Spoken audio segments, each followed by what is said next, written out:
Good evening, ladies and gentlemen. This is a meeting of Hartham Town Council's Community Services Committee. Today, Wednesday, 22nd June 2022, open to the public, but no one appears to be here physically, and being broadcast and webcast to be available online. So welcome, fellow councillors. Apologies for absence, Town Clerk. Chair, we have. Sorry, apologies. Yes, It's all right, Chair. Chair, we have apologies from Councillor Pringham. Yep. Otherwise, we're all present and correct. Any declarations of interest? I want to try and put on apology. Do we need to resolve to accept those, or do you just? That's just a form, isn't it? Not that we have much choice. I was asking about this in the standing orders next. Is that what the standing order is saying?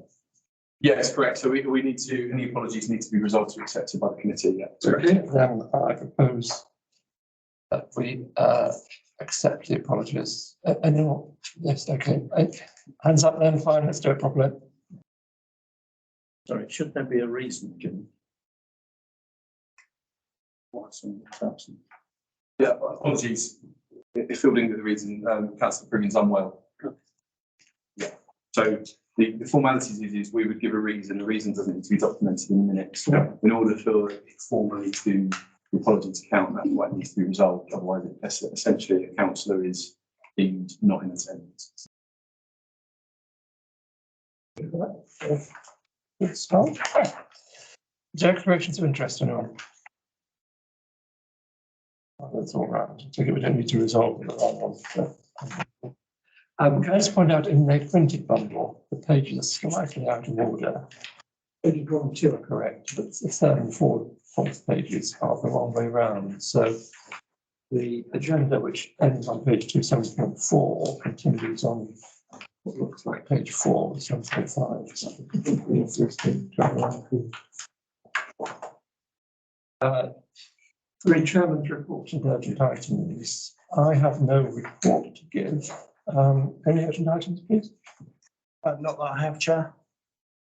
Yep. Any public questions received? No public questions received, Chair. We now come to the minutes of the meeting held on the 16th March, which are in the pack. So any comments on the minutes? Or content for me to sign the minutes from the minutes approved? Yep. So even though you're in the chat, I think that's an form.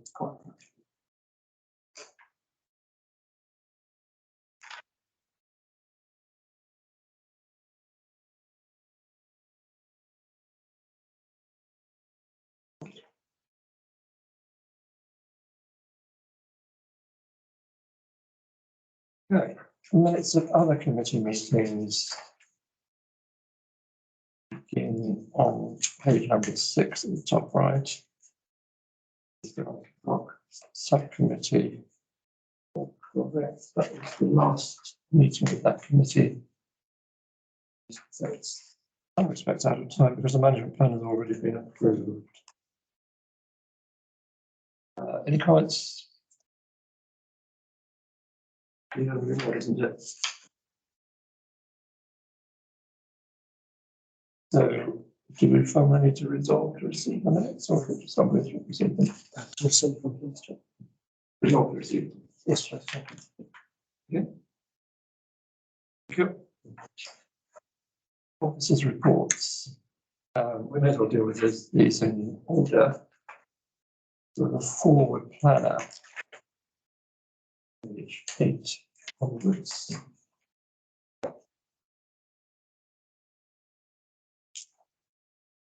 Any comments or questions? First on page 10.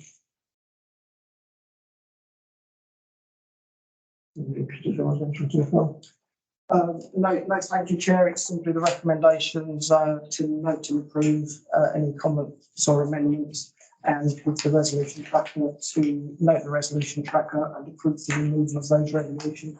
Complete, please. Okay. Any comments, anyone?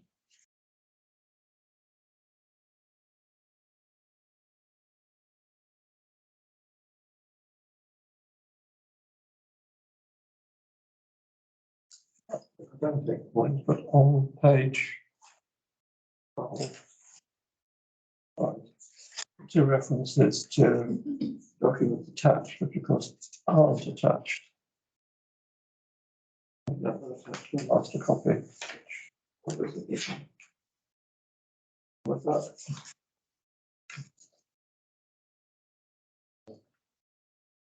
Good. Spending time on that. Okay.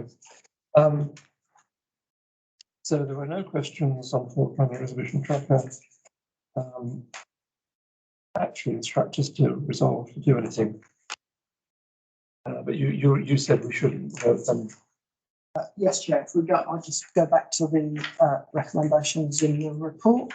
Oh, that's right. It's in the report. So Agenda, 2.1.1. Okay. Board planner, no resolution tracker, all in favour? Thank you very much. Right, I'm running as we go along. Terms of reference, pages 15 to 17. That's slightly changed in format, but probably not substance from previous. To draw our attention to anything.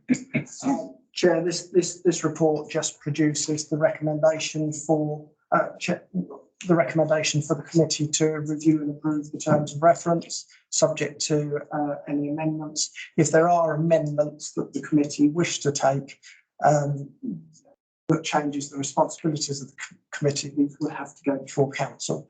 So these are the terms of reference that the committee works to, and they were last reviewed by the committee in June last year. Yeah, but I said that the format's changed slightly, but the substance is the same. Implication detail that wasn't there before. Any questions? Couple of minor things. Councillor Scriven, yes. Presumably street furniture includes bins. Right. Yes, Chair. And then the other thing, there isn't any mention of public realm. I didn't know if that sort of fitted in somewhere and one of the other sort of areas. Also, when I looked at it, I thought that green spaces and play areas covered it, in that all of our public realm is essentially green spaces, but Concourse and raised flower beds and those sorts of things that we've talked about doing outside Pizza Express, they didn't really strike me green spaces. I don't know, I was thinking more parks when I thought green. so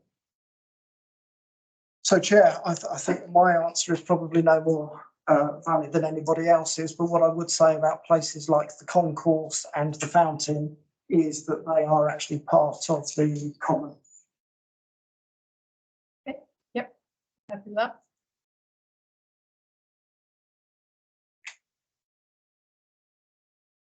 which is green space.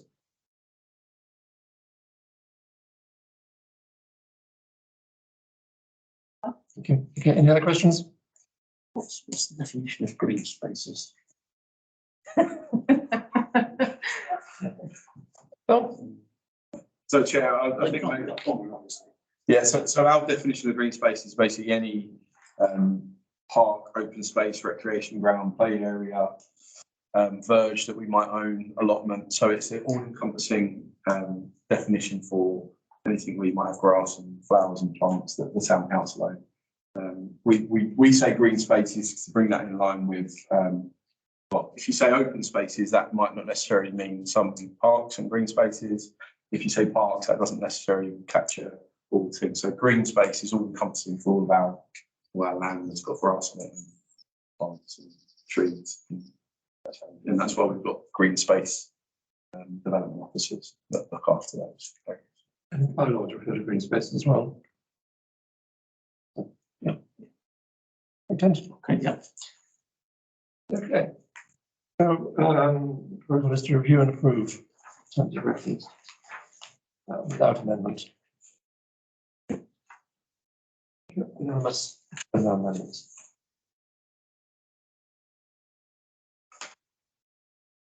Okay. ETF 7.3. Budget page 18. Budget out. Original outturn. the year that's recently ended. This is of course. So would you like to just introduce us to the sort of highlights? Yes, thank you, Chair. So this report presents the outturn position 2021 to 22. The highlights are that there appears to be a £780,000 favourable variance. The majority of this is a timing issue. In other words, the money is going to be spent, but it wasn't spent within that year. It will be spent going forward, leaving about approximately £44,000 as the real final favourable variance figure. And that favourable variance is made up largely £24,000 of it accounted for by staff vacancies, £12,000 by the grounds maintenance contract for the reason that we had budgeted for the new spaces being transferred over from St Albans District Council, which didn't actually get transferred over until the start of this financial year. And there was a £7,000 favourable variance increase in income from the concourse traders in the town centre. Okay, and thank you to officers for it being favourable variances that usually happen just by accident. So that's what we quite like behind. Thank you. Any comments on page 22, which those that are not accountants seems to be a lot of. Can I go back to page 20? Oh, sorry. I just wanted to ask, the storage depot hasn't been transferred yet. When do we anticipate that? So, Chair, I don't know if the town clerk has actually got a date and update from St Albans District Council yet, but this is something that we should have had a proper licence for it a long time ago, and it hasn't happened yet. But it's all dependent on the timescale of St Albans District Council. It's district slowing this up. They haven't yet given us the licence that we can sign. Thank you. May I ask one clarification then? Where it says not being transferred, that could be read as the freehold not being transferred. That's not the point, though. It would not be granted a licence, which is slightly different. Yeah, Chair, can I just clarify? So some time ago, we agreed a lease for the storage depot, which was approved through this committee. Exact date off the top of my head, don't know, but that was all put in place shortly before we were due to sign the lease, which would mean that we were then due to make payment for the substantial amount that's within our capital reserve. The district council went into a dispute with a third party neighbouring landowner at the time, which was Town FC, which the short story was that led to a boundary change. So the boundary change needed to be registered with the land registry prior to district being able to sign a lease for the boundary. So essentially, delay to the lease has been as a result of the land registry having the registration of the change of boundary.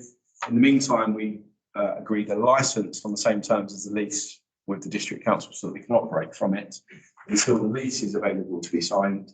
That is the point at which the funding is formally released. However, I should just note there is also an update of council on Monday that relates to that particular piece of land, which may in the end supersede this side of things, because there is an interest from the town council potentially to take on the land there and flip the relationship. But that's something that we're presented to council on Monday. Think about yourself. What is the current status? Do we have a licence? Yes, we have a licence to operate out of the storage depot. Okay, but that's regularised. Anything else that happens is something else that's happening. Yeah. I'm happy with that. Thank you for raising the question. Can we read page 22? Okay. So, do you want to highlight any particular points here for those of us who may find it one of the number of numbers? So I think that although there's an awful lot of lines in there and a lot of detail, that amounts to what I was saying about the highlights of the variances. For example, it shows in there the favourable variance in relation to the staff costs the grounds maintenance contract, and also on the income side of things as well. So that's a more detailed, complicated version of what I said about the highlights. I don't know if you want me to go into. all No, that. that's fine, unless anyone has any questions. Please. No questions. I mean, it's just more of the same than we had from last year, really, isn't it? Yeah. The delays in replacement stuff. So that accounts for the biggest variance, the 23,000. Forget the percentages. 3,000 is the biggest one. We've had that for some time. Yeah. Thank you very much. So we are asked to report.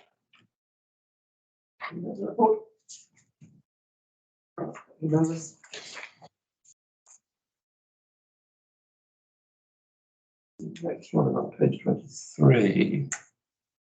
The new path of Rossington Park.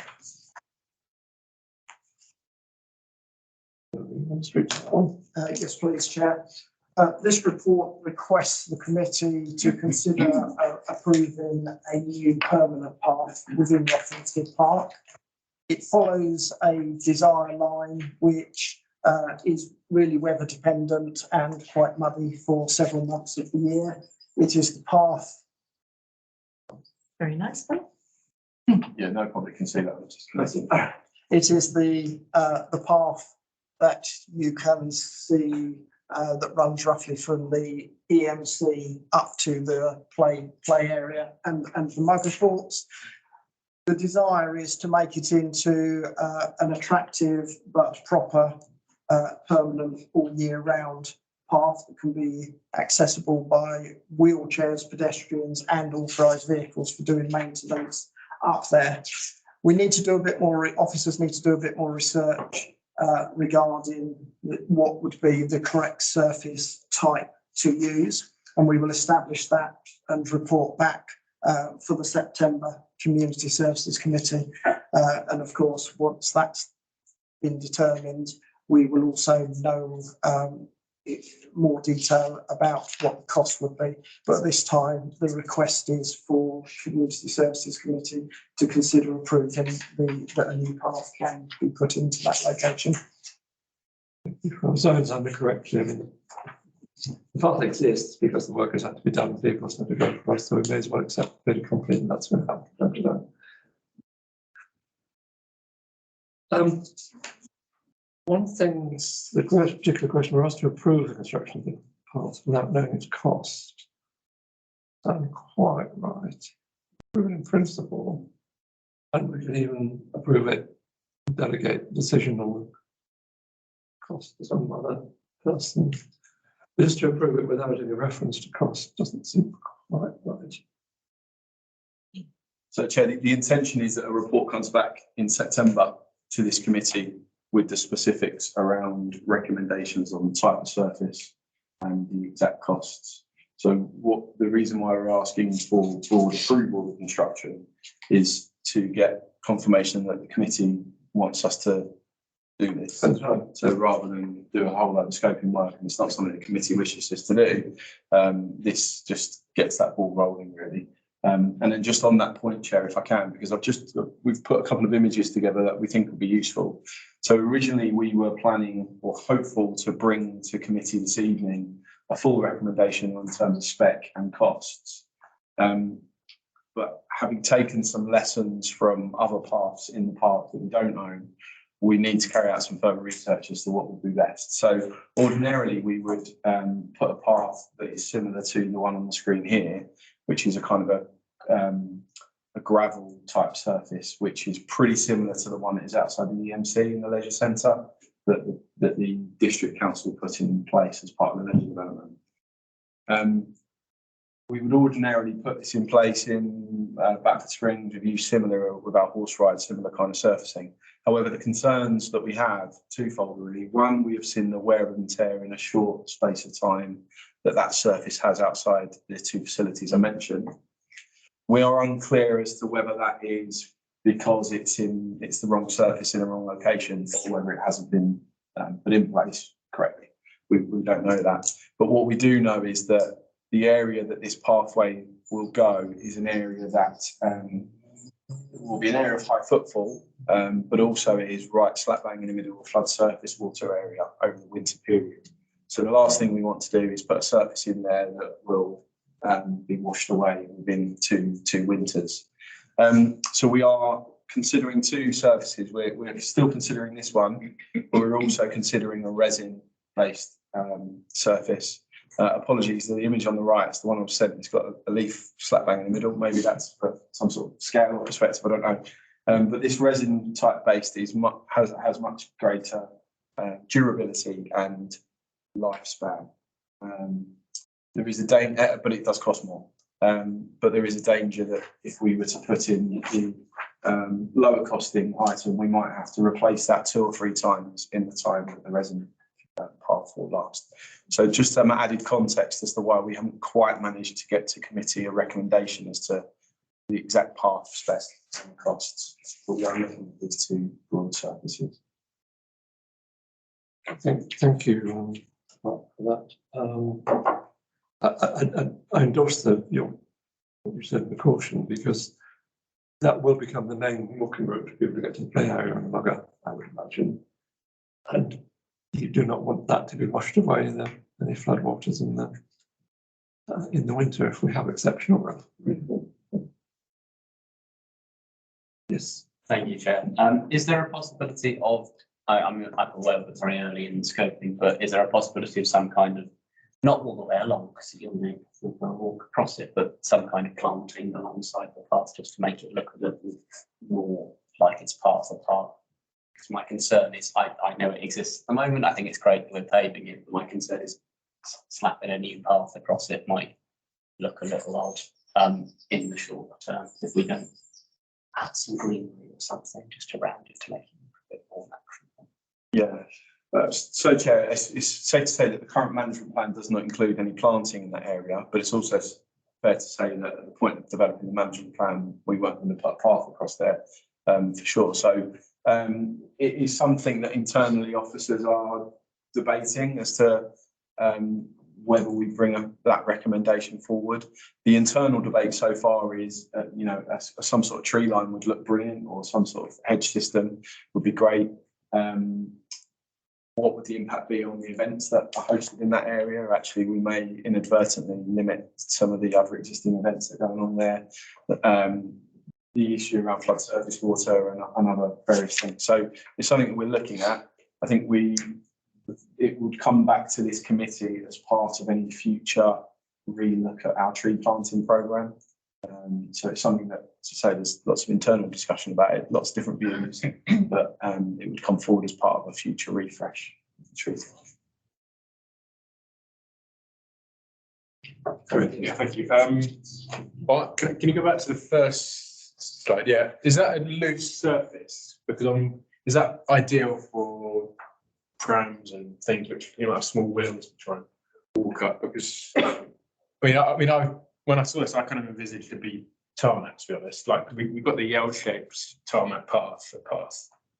And we've got tarmac down the line of trees, so I wasn't imagining tarmac would be out keeping. Yeah, so this is a self-compacting gravel, I think they call it, or compacting might not be the right word, but essentially it comes together. So it's not, there is some loose elements to it, but it's the same that we've used around, or similar setup that we've used around the horse ride and Backford Springs, although not exactly the same product, but similar principle. So in terms of buggies, wheelchairs, general footfall, fine. It's more durable for vehicles because that's the big difference to our other paths. We don't put vehicles across them, but we're unsure around how it will last against flood surface water. Tarmac is an option. Generally, we haven't used it for paths in open spaces, green spaces of late. Partly because of the permeability of some of it, so we have to consider the sustainability side of things. We do also have to consider requirements potentially around planning as well, around new pathways, and tarmac is generally in that setting I don't think would get sort of support that we would need to have. Thanks, Roger. A couple of points. Well, one you mentioned was the events and the impact it might have on that. The others, like the use of, I know the rugby tops use it for weekends. Don't know if that brings in a commercial income, or and if there would be somewhere else they could move to if they can't use that area. Or is that an informal arrangement? And then I would imagine that the cost would be prohibitive on the resin. And I understand that we've just had quotes for our driveway at home, which were eye-watering, 15 to 25 grand, and our driveway is smaller than this room. And I understood that they have to put almost a tar base underneath with the resin on top. But I don't know, just food for thought. So that may not be an option. So it's kind of, where would we go from there? We'd like to discuss that down the line. I believe there are two different types of resin there for driveways and paths. And one of them is cheaper and paradoxically much easier to clean, because we've got the other lot. Expensive. Yes, with the decided pains and pros and cons. I'm sure you'll be looking into all of this, to Yeah, and one comment on the cost side of things. So in the report, it says between 20 and 45,000 pounds. The 45,000 pounds is the top end, but we believe that would cover a resin surface that was suitable. Phil, do you want to? Most recent quote we've had is less than that, isn't it? Without saying the company, the quote that we've had come in is around about 35,000 pounds on resin. So we're comfortable that the broad budget set out in here would be enough. The question will be is, does the committee want to spend a higher amount on that surface or a lower amount on a different surface, really? And in terms of the other question, the group that you mentioned that do activities in the park have no formal licence with the town council. So one more thing, the surface outside EMC, lots and lots of people don't like it. And quite vociferously about it. It can get very sort of tacky. It's sort of like mud, but of course it's not the same. So it's not very good in the wet. Good to know. Thank you. And, yeah, Very quickly asked about, so the, I appreciate, that we've got a wide scale on the costs here. The 85,000 we've got for the improvement fund across the whole town. Is that 85 unallocated? I'm just thinking about the chunk of our whole fund this one project might take up. So, because I'm sure there's lots of other places where I think Baffin Springs, for example, in Herts County Council don't do it, where I would quite like to see these funds used. fair point. Yeah, so that's Councillor Hill is correct. That's 85,000 pounds unallocated of the path improvement fund. So the reason why we mention that in the resource implications is because that is something for the committee to consider at the point at which you're taking that decision. Now, I ask for clarification, and is that 85,000 for this year, but there'll be more next year? Is that just 85? That is only 85,000. So that's a capital reserve figure. So that's a one-off figure. So once it's gone, it's gone. That's not general budget.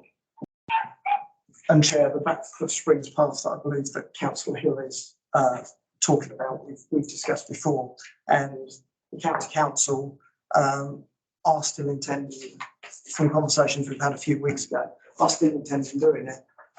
It's just taken quite a while, because I think we both first spoke about this about March last year.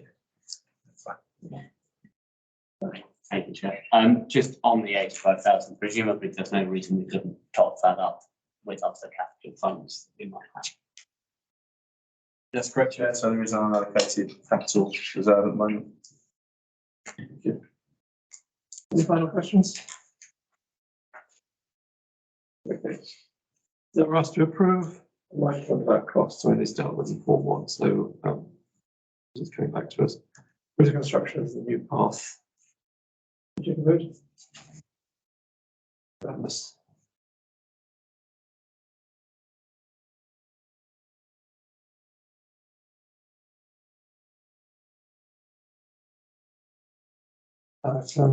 Which was 7.5, which was 7. which is the Westfield Recreation Ground Management Plan Review and Update. Could you take us through this, please? Yes, thank you, Chair. So back in 2019, this committee approved the Westfield Recreation Ground Management Plan. That included an action plan. A large number of those actions have been completed in the last 9 months or so. As a result, we felt it was the right time to bring it back to committee, even though this was supposed to run until next year, to bring it back to committee now so that you could see the update of the actions that have happened so far and to see where officers have reviewed the plan and proposed a new plan that we're requesting the committee's approval for. Now, I apologise for a typo because I've noticed in the report here that we talk about approving the plan 2020 in some places. It mentions 23 to 25 when of course it should be 22 to 2025 because if you approve it, it will become the plan for implementation and for us to work towards straight away. So we're asking the committee to note the updates and to consider and approve the new action plan, management plan. Thank you.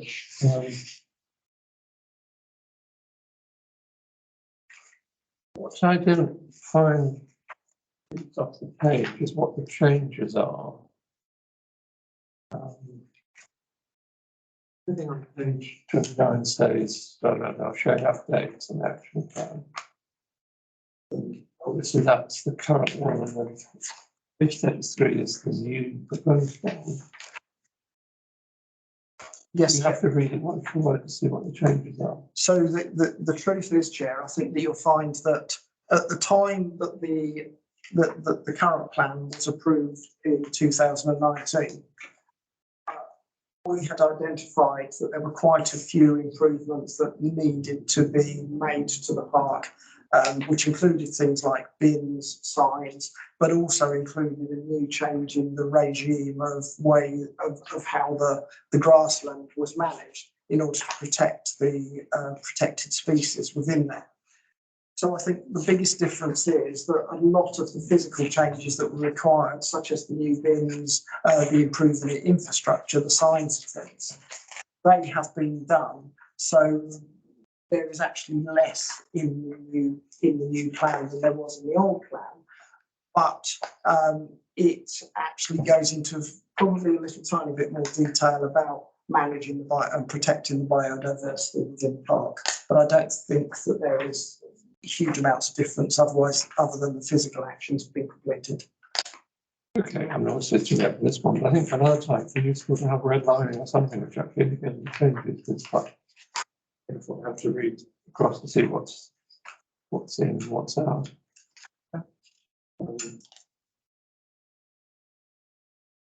Obviously, things that are done. So, what are the new things on page 33 then? So I know that we're here requesting approval, but one of the items that was moved into the new plan was carried over from the last plan. We've actually done that in the last week, and that was the renovation of the basketball surface there. So that has been cleaned, painted and lined and looks really good. So we've actually already completed that.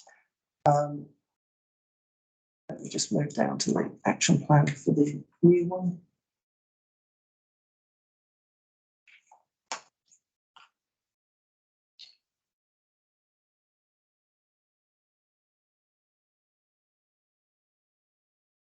You can see there that there are the actions here include either replacing the existing goalposts with. That's all right. I was looking at page 33 to start with.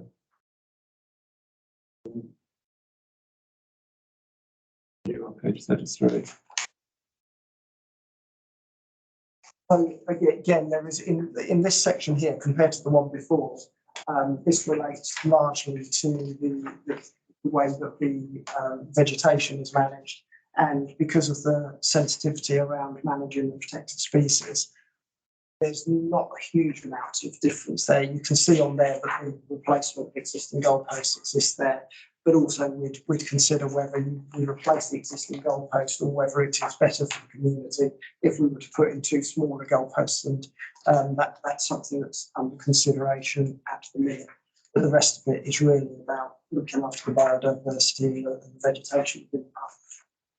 Okay. So you were going onto the table. Let's go on to the table, please. So the specific actions in the table later on. Just reduce my size.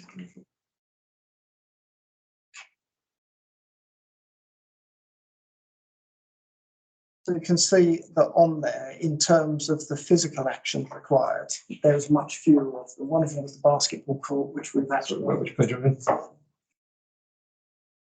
Page 34, Chair. Okay. So I've now got 35 at the top of my page there, which is Okay. Yep. this action plan here. So you can see in there that the Green Spaces Development Officer, who's gone into detail about reviewing how the park needs to be managed over the next couple of years. You can see that there is stuff to do with sports facilities, but there is also things in there to do with the trees. But there is much less in there now than what there was in the previous one, because it's we're in a far improved place than we were. Actually, I think it was longer than the overall.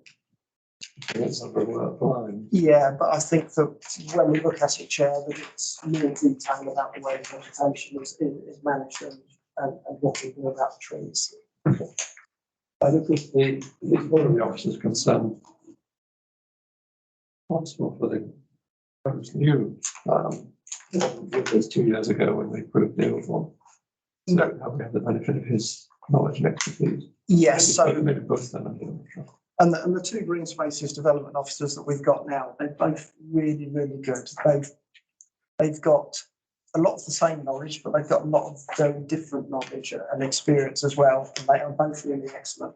And they do talk to each other and discuss. They do site visits together, so they share things as well. But Alex, who has done this one, I think his degree is environment and sustainability, and he knows huge amounts about ecology and biodiversity and wildlife. Sure, no, I don't doubt that.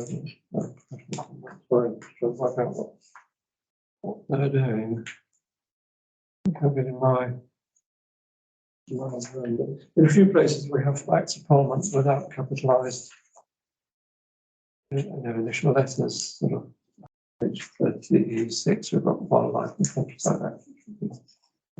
Yeah, not a big deal. Yeah. So, Had a few questions on this one. Firstly, I wondered if it's worth updating the aerial maps, because if you look on Google Maps now, it actually shows the improvements down to, I don't know if it's a parking area or the access area down at what's area C on your current diagram, and it also shows the buildings in place. I just thought it gave kind of a more accurate representation of what's there now. And off the back of that, then in your last management plan, it mentioned obviously that there's no proper footways and steps. I don't know if that's been dealt with by the building works. It's not clear what's happened there, but it's come off the next one, so I'm assuming it's been resolved. Yes, Chair, there is a proper footway that had been put in as part of the development. And the part of the plan for us is to make sure that the area adjacent to it gets planted appropriately with the wildflower meadow. Sorry, Chair, may I continue? There was mention of the trim trail being relocated, and then I couldn't actually see it on the new area map. So I didn't know if it had been relocated or just omitted. What the update was on that. Yeah, yes, Chair, the trim trail had to be moved over before the development of the site started to build itself. So it is there. I just wonder if it's worth marking that out on the map. I don't know. The other thing was ensuring that wayleaves were only cut by our general management contractor, grounds maintenance contractor. And I just wondered how that's going to be enforced and overseen. How do you stop residents doing it themselves? Yeah, so this has been an ongoing challenge. The first challenge was making the grounds maintenance team understand that this was a very important management plan, and it was essential that they actually manage the protected spaces and as we needed them to, and they didn't just drive their machinery over it. The second part of the challenge now, I think we're over that, and the grounds maintenance contractors for a while now have been generally cutting it to the specification within the management plan. And I've had to raise it over the years a number of times at the monthly grounds maintenance contract management meetings. And now Alex has been working with the residents. I think there was one case this year so far where it was noticed that a resident had cut the path, and so he'd been in contact with them, informing them that they shouldn't be doing that, that it has to be down to the grounds maintenance contractors. One final point for me. You obviously mentioned the slow worm survey from 2020, and I just wondered if there's no mention of future ones, and I wondered if they would be done in the future to try and just assess the health of the population, how it's responding to the management plan. Just an idea. Yes, so again, Chair, Alex is very capable of surveying all sorts of wildlife, including sharks. Although we haven't got any of those in Hartland. And I have to admit, I can't recall whether he's carried out any slow worm surveys within that area or not, but we certainly will be doing that because he's very keen to monitor what the wildlife is. Thank you, Chair. Just a very probably quite obvious question, but I'm assuming that the football goals won't have nets. They'll just be the posts. They will just be the posts, yes.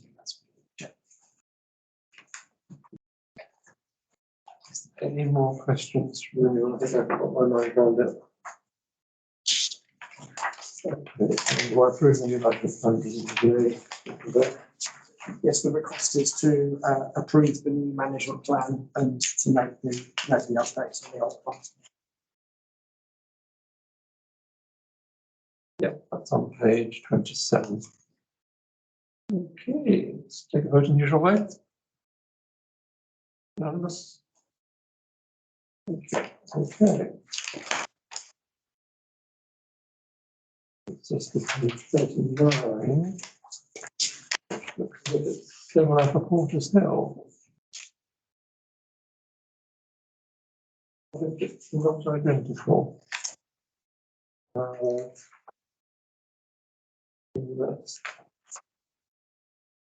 That's Ben's job. Oh, especially on page 41, it's a management plan, but maybe there isn't one, maybe there's just an action plan, is that right? Because 44 is the proposed new management plan. Maybe there wasn't an existing one. So, Chair, on page 41, Appendix A, that's where the right-hand column of the table gives the action updates on what was in the plan approved by the committee in 2019. Can I just interrupt you? That's what isn't here, isn't it?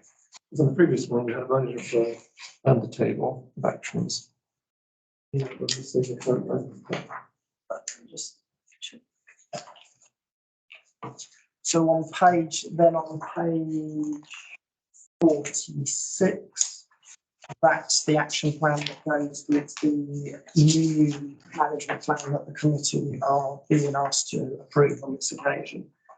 So, Chair, I get you saying the three slight missing components. So what the reason is, there isn't this document for the original management plan in the pack. Essentially, so the previous there is an existing document that looks like that. Like just my observation on this item and the previous item, the key thing for committee is not necessarily what's happened. We're being asked to approve the new plan as of now. So in terms of comparisons, that isn't of great importance in terms of what you've been asked to approve. I know it's important from a clarity point of view. So really, the message here with both of these plans is that you've delivered good things against them. They're no longer fit for purpose. And so this is from this moment onwards, this is what we would like the management plan to be. thank you for that clarification. But plus 211 does ask us to note the update, so. Yeah, There's an update that makes 41. It's all here. It's here. I'm missing it a bit. okay. So just on that, Chair, on pages 41 to 43, just for noting the updates, the right-hand column of those 3 pages there, what it does actually show is that there was a huge amount more physical updates that have been completed in the last few months than on the Westfield Recreation Ground. Yeah. So there's been new paths in the areas of the play area. Dilapidated fencing has been removed and replaced with wooden bollards. So there's been quite a lot of improvement changes made at this particular site. Okay. I'm getting it. Okay. Fine. Okay. So focusing on then the new plan, what's the new plan, page 44? Was there anything in particular that you want to draw attention to? I think, Chair, that it's relatively straightforward. The action plan is much smaller than the previous one, but that's just because the park is now in a much better position than it was when the last action plan was approved. Okay, so less to do with the good things. Yes. I think we've done that. Fine. Okay. Right. Yeah. Chair. There was only one point, and actually it's mentioned in both of the management plans. I didn't pick up in the last one. It says in the appendix B about raising awareness of the park and the local community in the wider area. In the previous management plan, there'd been reference putting in new signage, which had been done. I just wondered if that's still relevant or what the action plan is for that comment going forward, because there doesn't seem to be anything on the table. Just a question. Yeah, so I can pick that one up, Chair. So the plan with this management plan and the previous management plan is, once approved, is to share this with neighbouring residents as part of our comms plan to raise the profile of what we're doing in the site. In the case of Westfield, our plan is, as part of people moving into the new housing development there, is almost produce a kind of a welcome pack from the town council that includes the management plan in there. So that's one key part of our specific comms in terms of neighbouring residents. On top of that is our normal kind of comms channels. So off the back of committee meetings, we should be pushing out content on social media around the things that are agreed on the Other questions? A question, just an observation, enormous number of trees planted, very successful. Yes, Chair, that's right. An awful lot of trees have been planted at Fortress Hill Park, and some of the events late last year involved members of the community, a lot of the members of the community school children.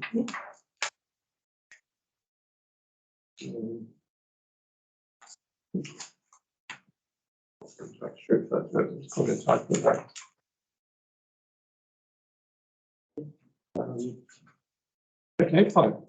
If there are no more questions, shall we move to approving the management function? So, accordance with the recommendation, noting the updates. Thank you.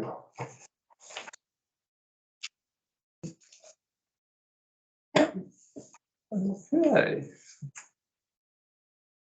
The last one. Bafford Springs.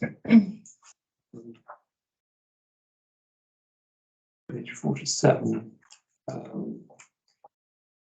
Noting the update. Where's this? What is different than how? So where?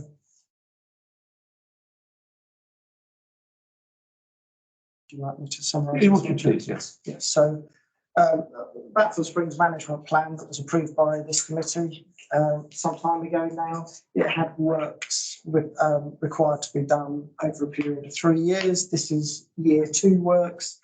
The committee approved the tender for year 2 works earlier this year, and we went out on a tender process. This was for works to improve the banks of the sluice stream and to also improve the walls of the small, very small weir near the small stepping stones near the play area. But we didn't get any tenders in response to the tender process that we run.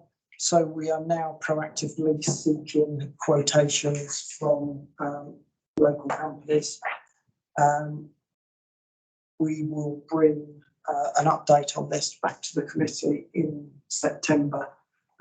But this isn't factual, but it's appearing that we will probably need twice as much money as what we put in the tender in order to complete these works. But I'll bring an update back to the September committee.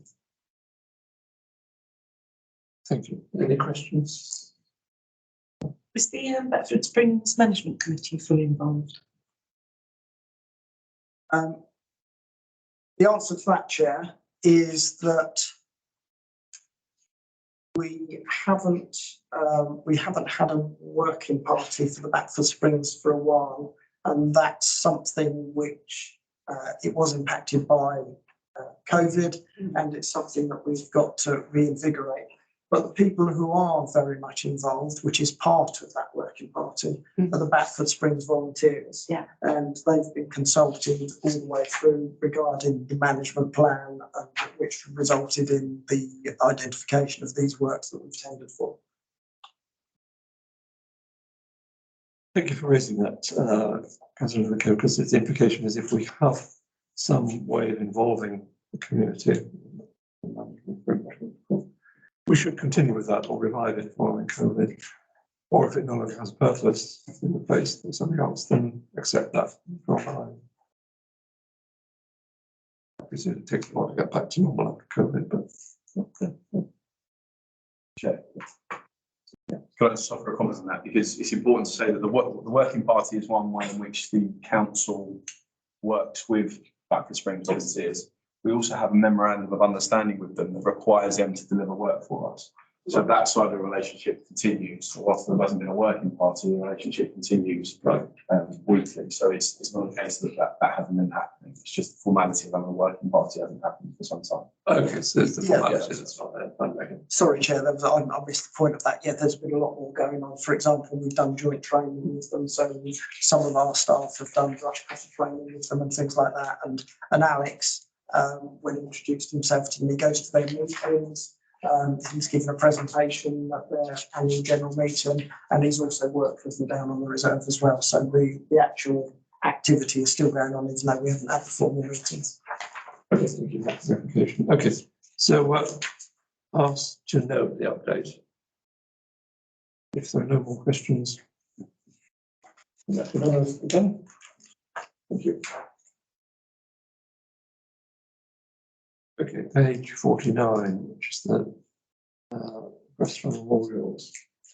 I think it's fairly self-explanatory reading recommendation 2.1 with the details on page 51. What's the usual way one's in memory of the individual, and the other two are slightly different. Question, what do you want to say before? I would only be repeating what's in the report, Chair, and I think you just summarised it there, but I'm happy to answer any questions. Yeah.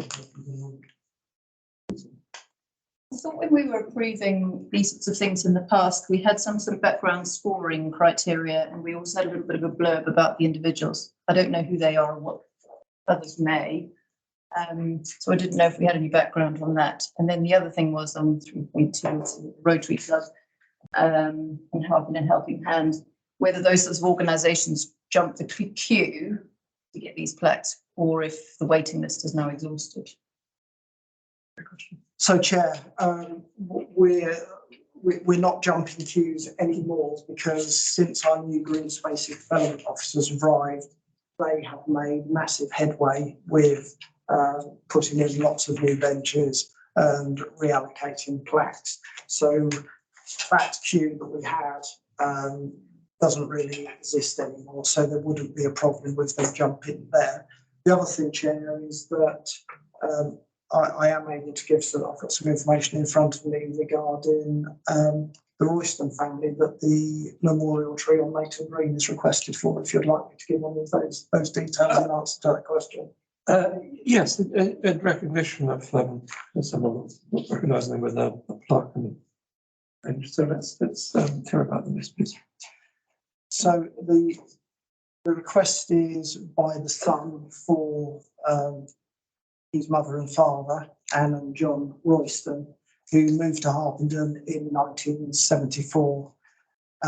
Mr. Royston worked as a trading standards officer in St Albans and Hertford, and was a county expert when he passed away in 1990. Both his parents were active on the PTA of the Grove School, where him and his brother went.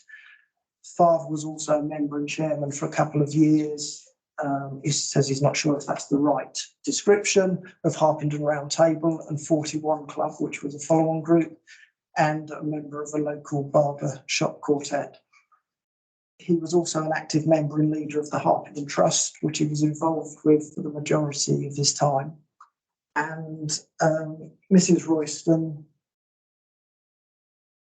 lived in Harpenden until her retirement in 2016 and passed away in 2019. And she was an active member of Ladies Circle and the Harpenden Trust. Thank you. That's fine. Thank you very much. Thank you, Chair. Just a point of information. I asked which existing depression it is on Leighton Green, the plot and tree.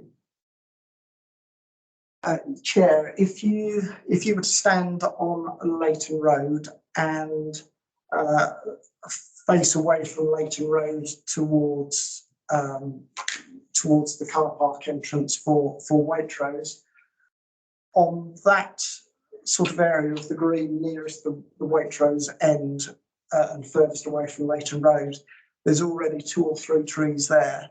And there's a bit of a depression there where we think there might have been a previous tree, and that's why the ground has now collapsed.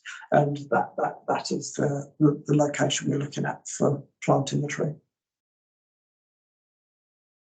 How many fluxless benches have we got? How did we get them? I don't know the answer to that, Chair, but I don't know whether at some point benches have been put in which weren't specifically memorial benches and didn't have plaques. I don't know if that has how it has risen. And the second part of your question, I don't think there are, although I don't think there are many that haven't got plaques in. I have a question in relation to the Queen's Platinum Jubilee. Nothing against Batford Springs, but it's quite an important event. I'm surprised that it's not going in a more central location, either instead of or as well as this. If anyone else has had that thought. Chair, I can check this, but I believe that, I don't know whether this is correct, but I was under the impression that that was the location that they'd requested, rather than somewhere that we've pointed them to. That's true. It may not be a reason to deny the request, just as a quality.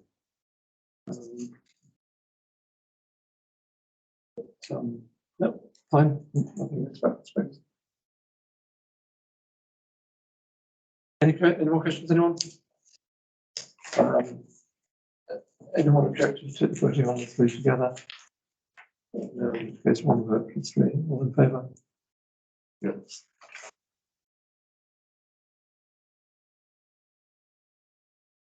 Okay. Word of clarification, Chair. I'm assuming that vote was to approve them with the recommendation to consider approval.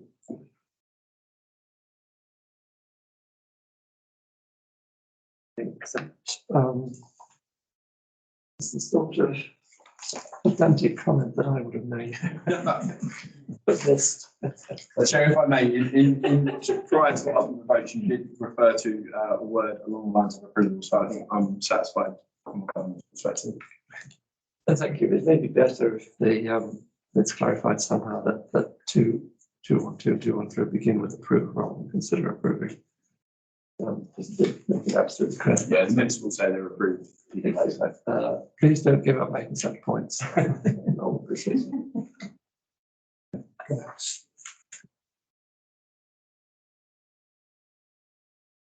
Okay.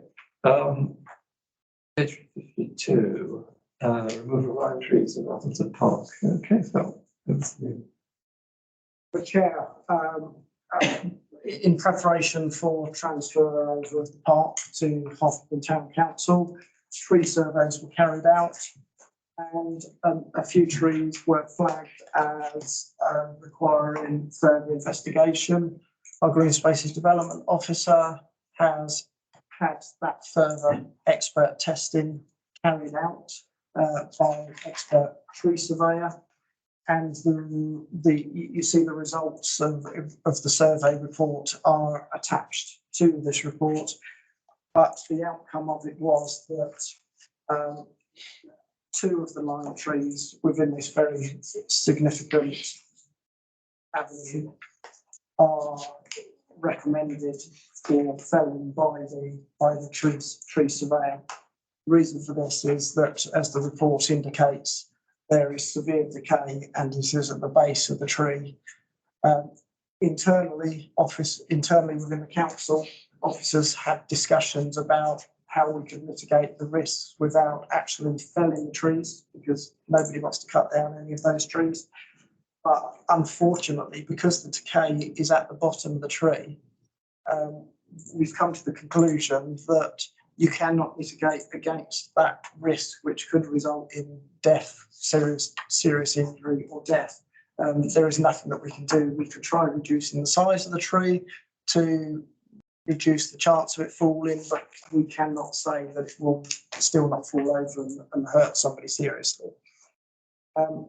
You will see that there's a 3rd tree which has the same decay at the base of the tree, and it's not considered to be an immediate risk, and the recommendation of the tree surveyor is that we monitor it, which means that it should be retested in about 18 months' time. Now, that's brought to the attention of committee to seek your confirmation as to what action you would like taken, because clearly, if the committee wanted that tree to be felled to mitigate completely against there being any risk of death or harm to anybody, that's one course of action. But if the committee were of the mind to follow the recommendation of the tree surgeon, then the committee might wish to conclude that in regard to that 3rd tree, that we should consider to monitor it and have it tested again in 18 months' time, and then follow whatever action is recommended as a result of that testing. It also mentions in the report, I believe, that as an aside comment, that there is another lime tree that was recommended for felling, but it's actually just behind us outside this window on the corner of the EMC, and as such it is on St Albans District Council property, and so full details of that tree has been passed to them for them to make the decisions and deal with it. So the committee tonight is being asked with regards to the Hartlepool Town Council lime trees to approve the removal of the 2 lime trees that have been identified as suffering from severe decay in the lower trunk of each tree and present a significant health and safety risk to the public.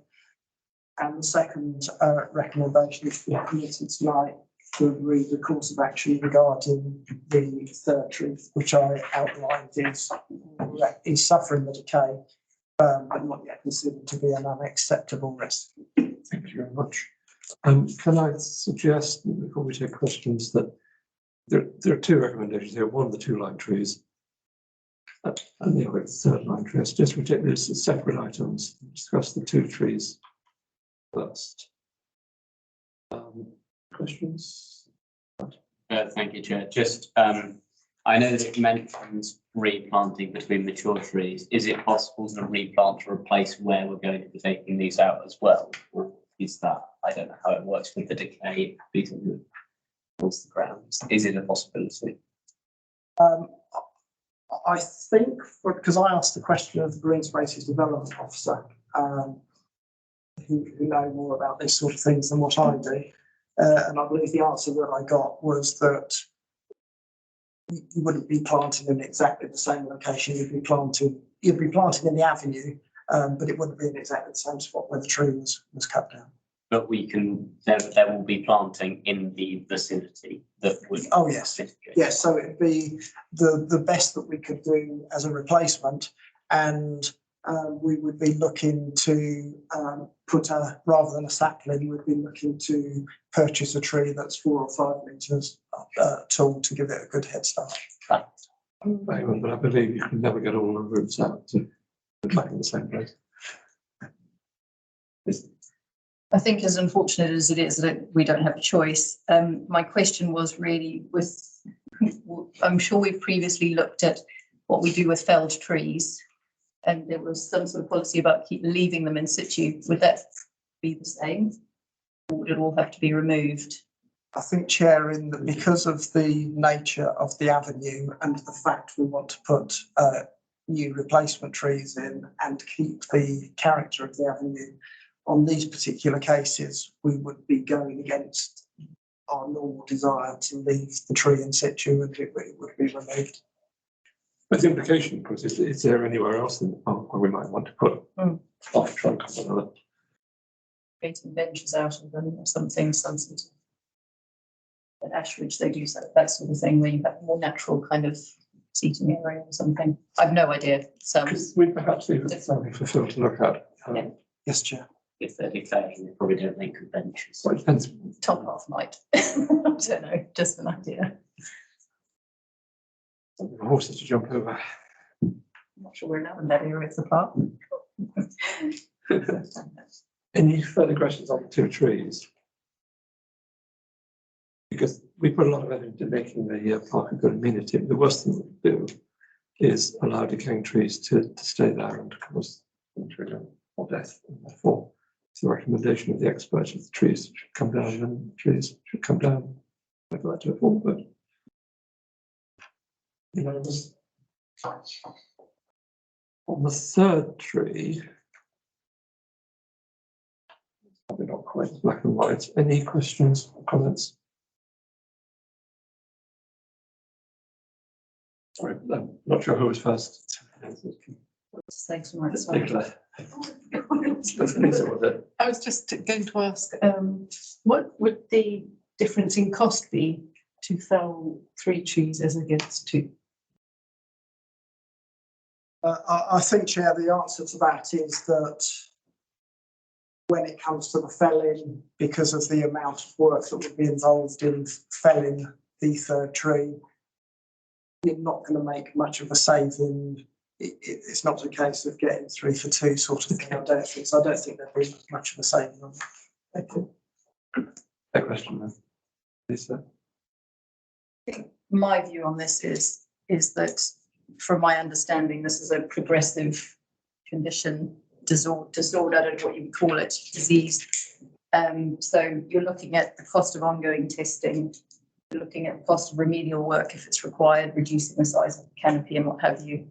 And then ultimately, you're probably going to be looking at felling it.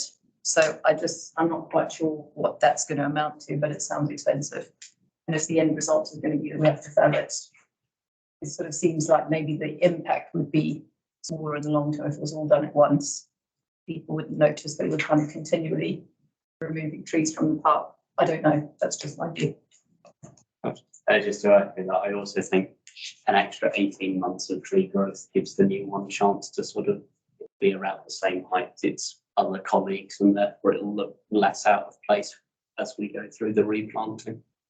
I just think let's if it's dangerous, even if it's not unacceptably dangerous, let's bring it down and get some new ones in to replace them. Right. Yeah, I mean, it says the trees in a high risk, high footfall area. Why take chances? Just do it. Can I just have my anyway? I must say I'm torn. On one hand, the experts say it can last and we can inspect it, but if it's inevitable, then why not get on with felling it? If we do keep it, my inclination is to be cautious to get it tested every 12 months rather than 18 months, just to be on the safe side. The consequence of that is then the testing costs more. But Councillor, you're going to say something.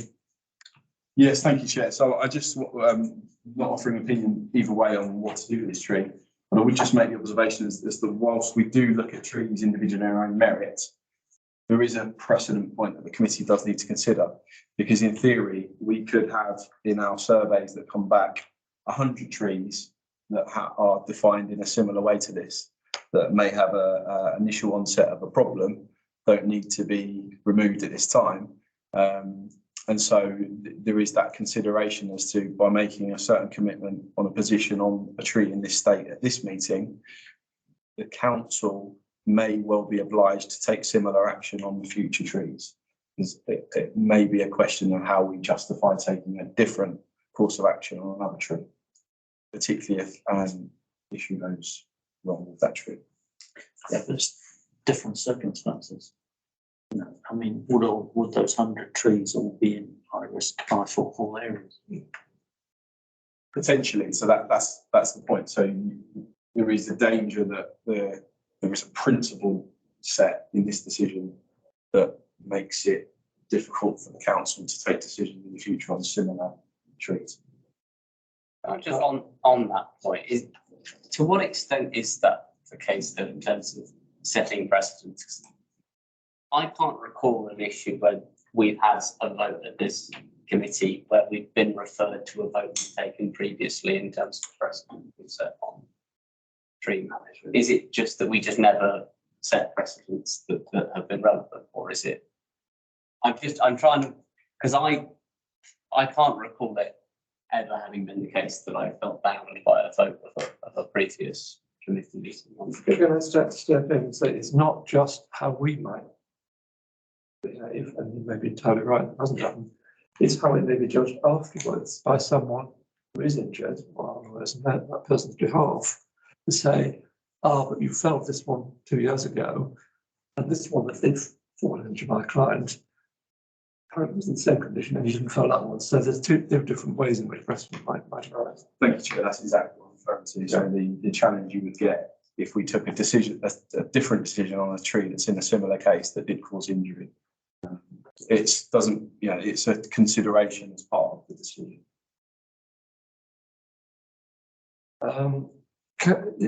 Just picking up on your point, Mark, that there may be 100, and I know you said it, the loose figure, but 100 others were in a similar position. But actually, there was every tree was surveyed, wasn't not in connection with the acquisition of the Northern Council. And presumably that did not identify 100 trees in this condition. So no, Chair, but we own thousands of trees which across the whole town on our green spaces that have just been subject to a survey. One of which piece of feedback I'm going to give you in a moment, in addition to this, the things in this report. So I don't have any live examples, but it's just that point that the council could be bound in many ways in future by the decision taken now. Yeah, we've dealt with all those cases, I think, just case by case. I mean, the sooty bark stuff, that's common, for example. We decided that we'd just cut the ones in the middle, the ones that weren't next to the road or elsewhere. How do you call that? Yeah, that's correct. I guess that's part of the example I think of. So those trees in high risk areas that had disease, we didn't remove.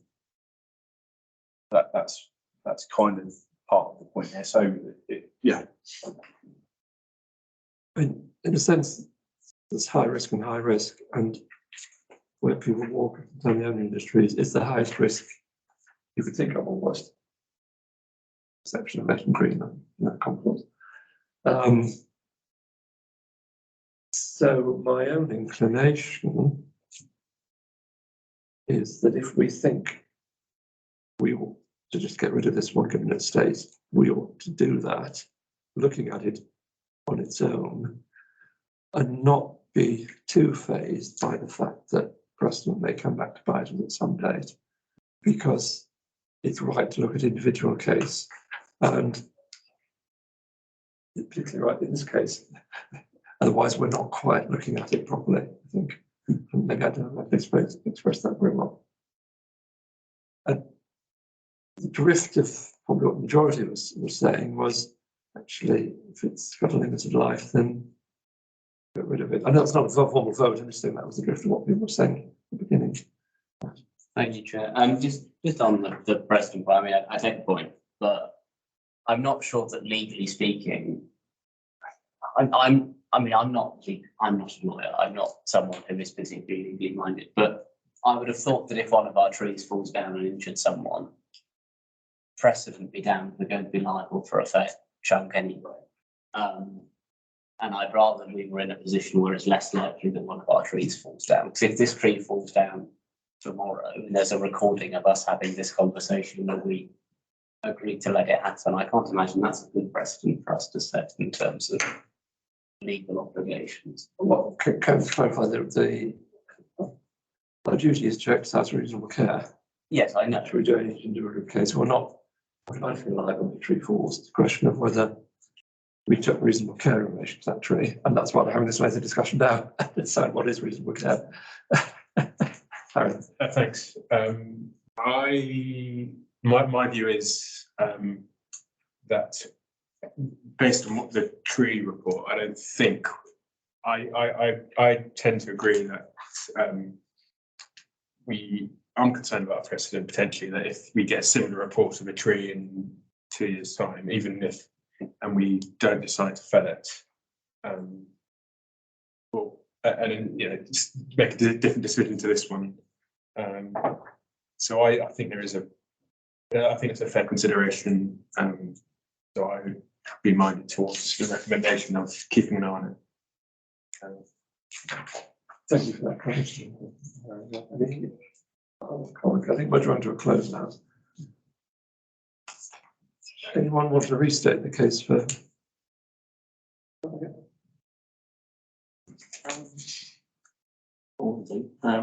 I'd be in favour of felling it.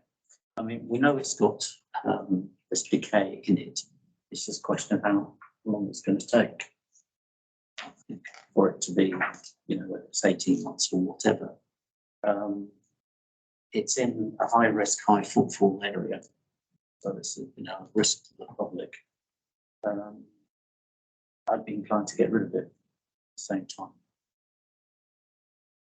See if it's Let's hear everyone on this because that's actually quite important. I think I've made my point clear. Nothing to add to the stuff I've already said. You felt it? Yes. Yeah. I think I'd felt it as well. So would. Yes, I mean, Carl gave me pause for thought, but yeah, I would still fell it because the footfall along the line avenue is really high. So I'd fell it. You were clear. I agree with the report as it was stated, but That's right. I think I would fell it. I think your reasons for not felling it, would they be aesthetic? I mean, would that be the reason you would try and preserve it or to save costs at this point? And I don't think those reasons outweigh, concerns we might have that it decays and falls, decays further and falls.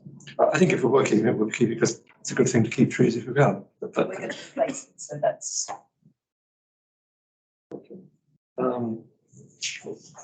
What is worth difficult balance hard for it.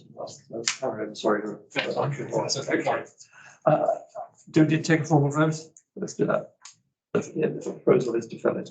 Chair, Jack. just before you confirm that vote, do you just want to confirm that the reason that this is being felled is because of the high risk, high footfall area, so that may be read in town council's minutes in the future as a reason for this particular individual tree having this course of I action? would say particularly, Yes. particularly high risk, high footfall. Yes. It would help further, perhaps adding the words on the avenue, not Hampstead Park. If that would narrow it down slightly further for precedent.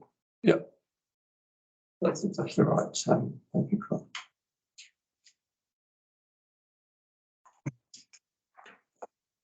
Okay, thanks for that. Yes. Just before you move on the item, this just seemed a good place. There is another tree that I need to raise with you. That I was hoping to do as part of the introduction.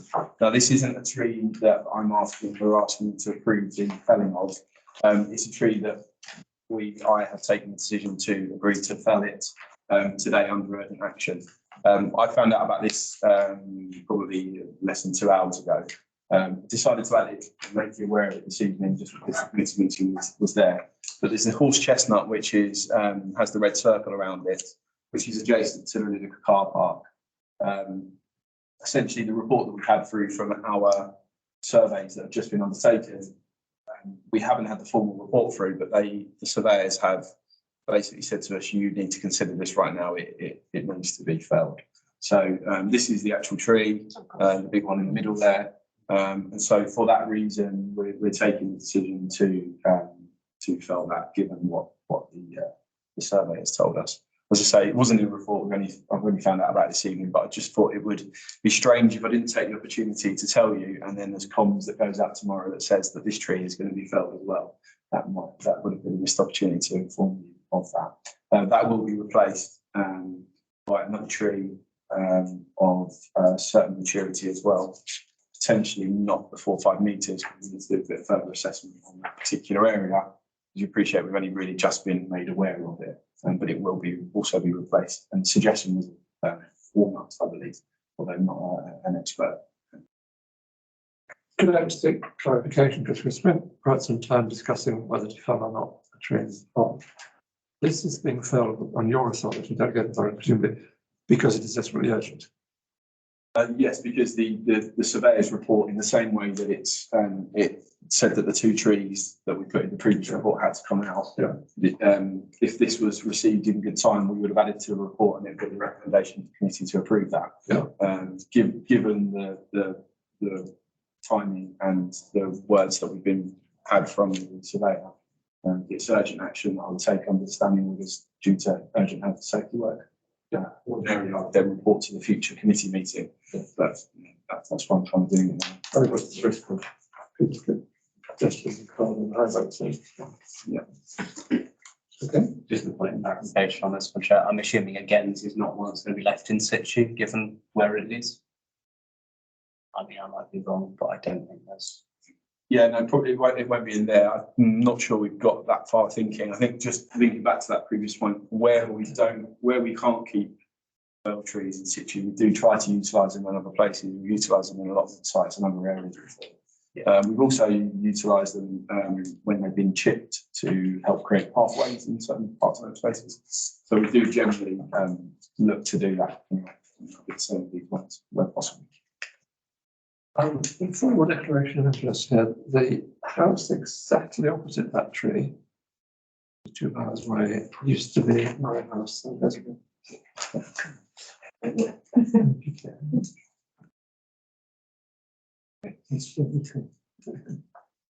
Okay, fine, thank you.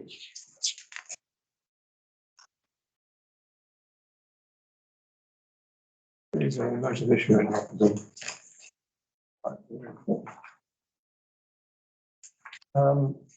66, which is item.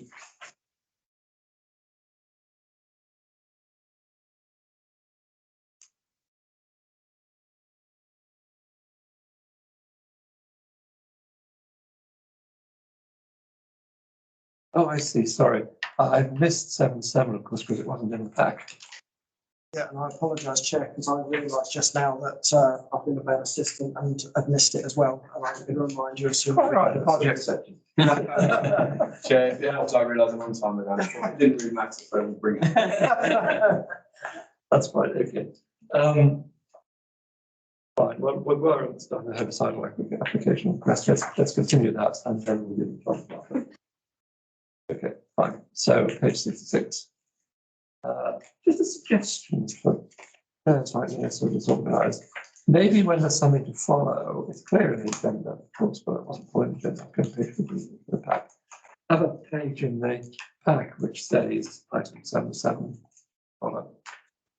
Something like that. The old bites project. Okay, page 66. Phil. So, Chair, this report relates to herbicide application requests that we received from Harpenden Cricket Club. It's been very carefully considered by our Green Spaces Development Officer, who I've said previously tonight is a bit of an expert when it comes to environmental type matters. Following his consideration of it, in accordance with Hertford Town Council's policy, his recommendation is to approve the request that's been made.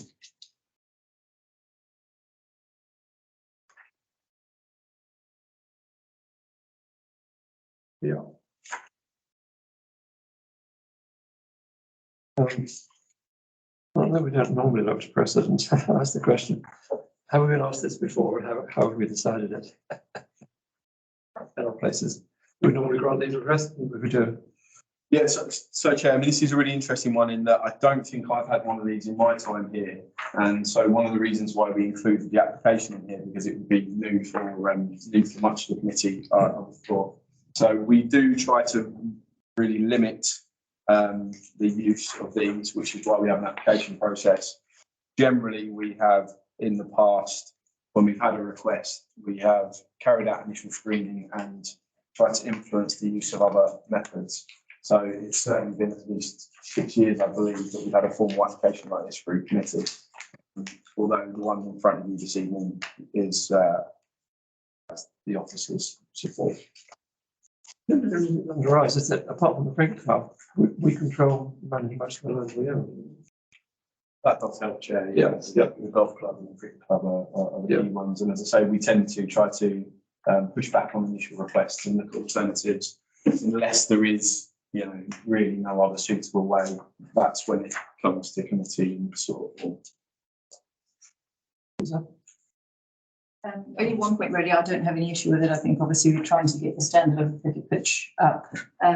So I have no problem with it in principle. Only query I had was, let's talk about the skin irritation and eye damage and what have you. Is there a period of time that the zone has to be excluded? You have to keep people and dogs was the other thing that I wondered. And if so, what is that time period that they have to be kept off the site, and how are we going to ensure that that happens? Keep dogs and people safe. Sorry, do we have an answer to that first? Sorry. So Chair, the answer is I don't know the answer to that, but that's something that I will flag with the Green Spaces Development Officer to make sure that we are aware at the time that the consent is given to them, if that's what the committee decides, that if there is a period that has to happen. Because with those sort of hazard charts, quite often they are mainly for the user who's actually applying it and everything. But I think we need to check the councillor's question there as to whether or not it has a period of danger to people afterwards. Yes, it's good point. The one that I was going to raise is about a number of sections where it says information not available, which is not very reassuring. It's I have absolutely no idea what any of this means, so I can't comment on it. But I would comment that it bothers me a little bit that there are sections in here where it says information not available.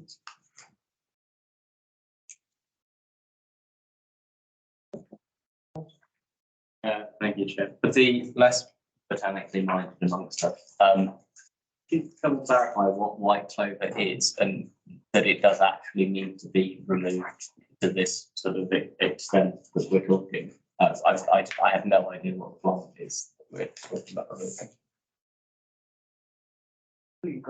I probably would, but I would love a description of some kind as to what it is.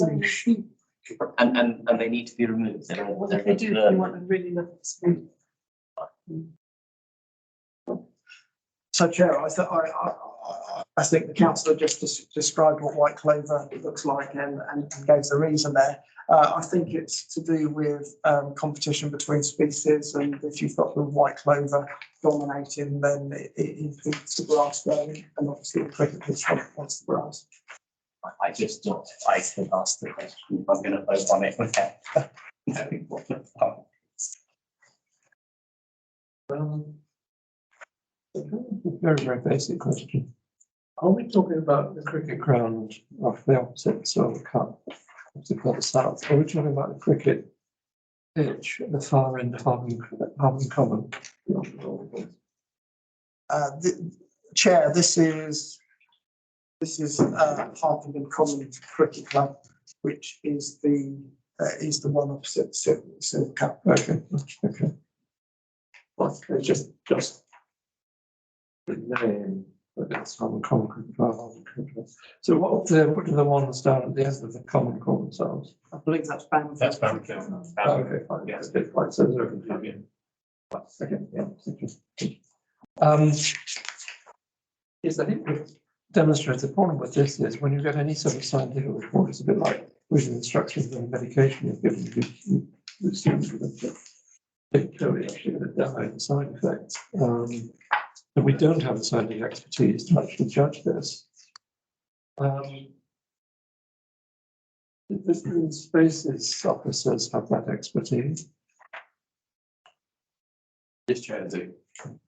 And this is coming with the recommendation. Yes, yeah. Okay, so I think we're entitled to attach some weight to that. We're not.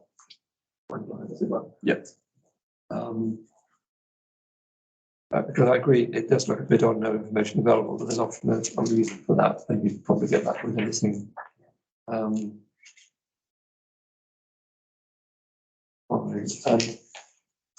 if they use, sorry, if they use this, is there any calling off required to keep animals off? Yeah, Chair, so I think the answer to that question and Councillor Scribbens' question relates into paragraph 3.5, where we will be expecting to be provided with risk assessments and further methodology as to how this is carried out. So there is a bit of information in the form already, but there's kind of the next stage to this. The committee are happy for us to do it. We want to see the final methodology to make sure that what is being said they're going to do is actually going to be done, and then we will monitor that as well, probably with a site visit when we're doing it. So generally that's. So this comes with an implied recommend. I will come back to questions. Right, recommendation from your team that this is the appropriate thing to do because this is the only way to deal with this problem. Yes, yeah, it's the most effective way to deal with it, given all the options that are available. So normally you look at alternative ways of doing this, but it has the support of Alex Green Spaces team, and therefore Phil, although admittedly we aren't technical experts on it, as you would have gathered already. Fine. The final question for me, what is the nature of the cricket club's use of the land? They don't have a lease, do they? They obviously don't have a license to use it at certain times. It's And they have a lease, Chair. they have a lease. Oh, it's actually a lease, even though it isn't fenced off. Yeah, they have a lease, yeah. Okay. That's interesting. So that leasing is very similar in the access sense to the golf club as well. The golf club have a lease, well, the golf club have a license to use the golf course, the common as a golf course, but of course it's people can still access it. Okay. Other one question, I'm not sure who was next. Well, I was just going to say 3.4, it says the application methodology is targeted spot spraying. At least they're not covering the whole area, so that's something. I wonder whether it's appropriate to add something to the recommendation to say, subject to risk assessment or something like that. I think, isn't that what's under 3.5? Is that covered? This page. That's actually the point, I think, isn't it? That covering.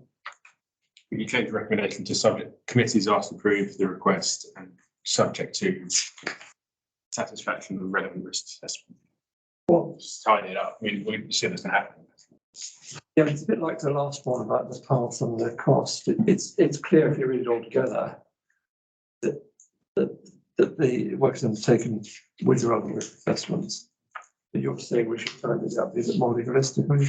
The background information isn't in the recommendation, it's just background information. I think what the question is adding it to the recommendation strengthens. So it's basically saying if the green spaces development officers don't write the risk assessment, they don't have to do it. I mean, they presumably wouldn't anyway, but even if we approved it.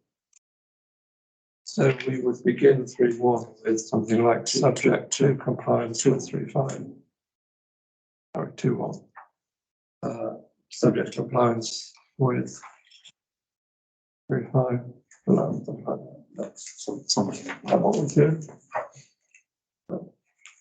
Yeah, I can add that in, Chair, when I write the resolution.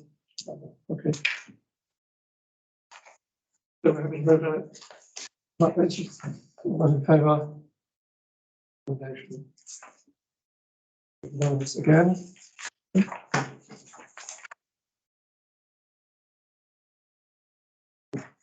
Just question 5,